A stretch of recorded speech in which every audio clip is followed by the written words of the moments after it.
అందరికీ నమస్కారం. నేను doctor K. Kranti Kumar, consultant nephrologist at ANU Hitech City. Kidney పర్మనెంట్‌గా ఫెయిల్ అయినప్పుడు యూరిన్ రావటం తగ్గుతుంది. డయాలిసిస్ పైన ఉన్న పేషెంట్స్‌కి యూరిన్ రావటం తగ్గవచ్చు లేదా పర్మనెంట్‌గా ఆగిపోవచ్చు.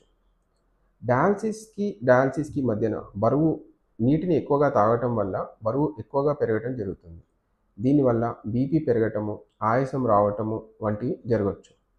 వీటి నుంచి రక్షించుకోవటం కోసం డయాలిసిస్‌కి మధ్యన 1.5-2 కేజెస్ కన్నా అధికంగా బరువు పెరగకుండా చూసుకోవాల్సి ఉంటుంది. రెండవది, సాల్ట్ వినియోగం అధికంగా ఉండటం వల్ల కూడా దాహం అధికంగా ఉంటుంది. సో ప్రతిరోజు 1500 మిల్లీగ్రామ్స్ కన్నా సాల్ట్ వినియోగం అధికంగా లేకుండా చూసుకోవాల్సి ఉంటుంది. రెండవది, మింట్ లేదంటే లెమన్ వెడ్జెస్ తీసుకోవటం వల్ల కూడా దాహం ఎక్కువగా కాకుండా చూసుకోవచ్చు. మూడవది, ఫ్రోజన్ ఫ్రూట్స్, బ్లూబెర్రీస్ కావచ్చు, స్ట్రాబెర్రీస్ కావచ్చు, ఇలాంటివి తీసుకోవటం వల్ల కూడా దాహం అధికంగా లేకుండా చూసుకోవచ్చు. ఐస్ క్యూబ్స్‌ని వాడటం వల్ల కూడా దాహం అధికంగా లేకుండా కాపాడుకోవచ్చు.